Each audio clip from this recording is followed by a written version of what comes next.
Bonjour à tous. Dans ces circonstances particulières liées au coronavirus, en lien aussi avec les décisions des autorités, avec le milieu associatif qui prend des dispositions, avec la sagesse qui nous dicte de prendre des dispositions, avec Joe, on voulait vous faire part du fait que nous avons décidé de suspendre toutes les réunions et regroupements de l'Église Saint-Lazare jusqu'à nouvel ordre. C'est vraiment l'occasion pour nous de nous rappeler, comme le dit le Seigneur dans le chapitre 24 de Matthieu, Matthieu 24, 35, que le ciel et la terre passeront, mais mes paroles ne passeront pas.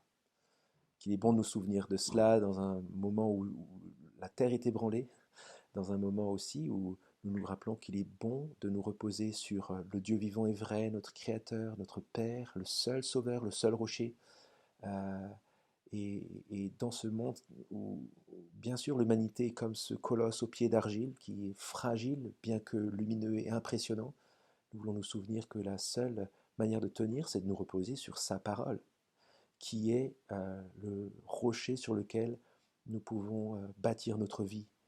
Euh, et c'est la raison pour laquelle nous nous équipons constamment, quotidiennement, en tant qu'Église Saint-Lazare, d'une manière générale, dans la parole.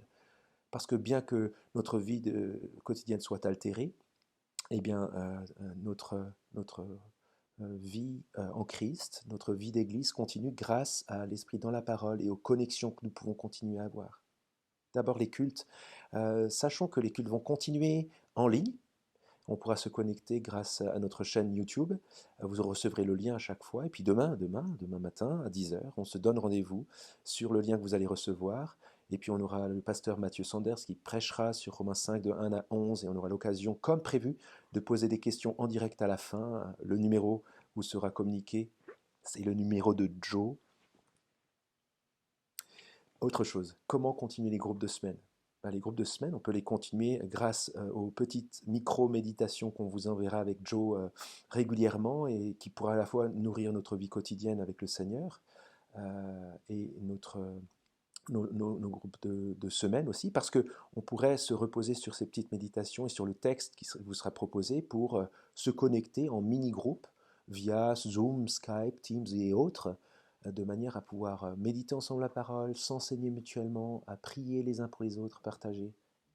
C'est ce qui nous conduit à, d'une manière générale, comment la communion fraternelle peut continuer.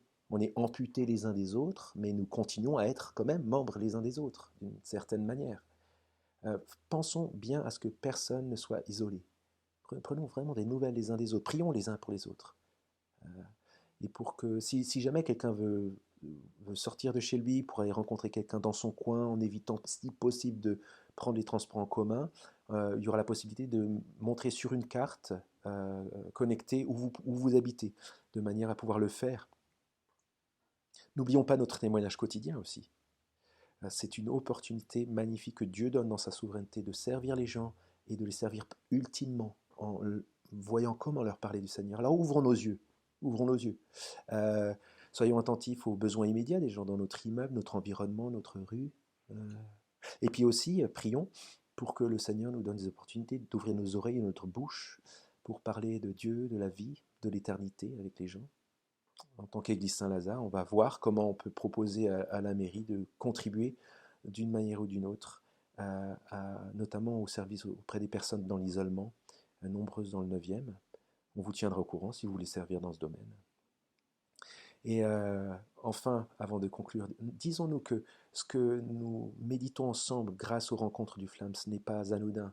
Le Seigneur est souverain et nous nous rappelons par là que ce que nous voyons est crucial. Pourquoi et comment vivre notre relation avec Dieu au quotidien? C'est l'occasion de rafraîchir, de continuer, de renouveler, de réinventer notre manière de rencontrer le Seigneur dans sa parole et de grandir personnellement, comme l'arbre du verset 1 du chapitre du psaume 1, du verset 1 à 3. Cet homme qui est heureux. Et c'est ce que nous vous souhaitons à tous. Et on se rappelle que dans ces circonstances-là, le Seigneur demeure souverain. Et on veut prier cette partie du Notre Père ensemble. Dans ces circonstances-là, Père, que ton nom soit sanctifié, que ton règne vienne, que ta volonté soit faite sur la terre comme au ciel. On vous aime, on se réjouit de vous voir d'une manière ou d'une autre. Mais en tout cas, en attendant, que le Seigneur vous bénisse. Et puis on se dit à demain, dès demain, pour le culte mensuel en ligne cette fois.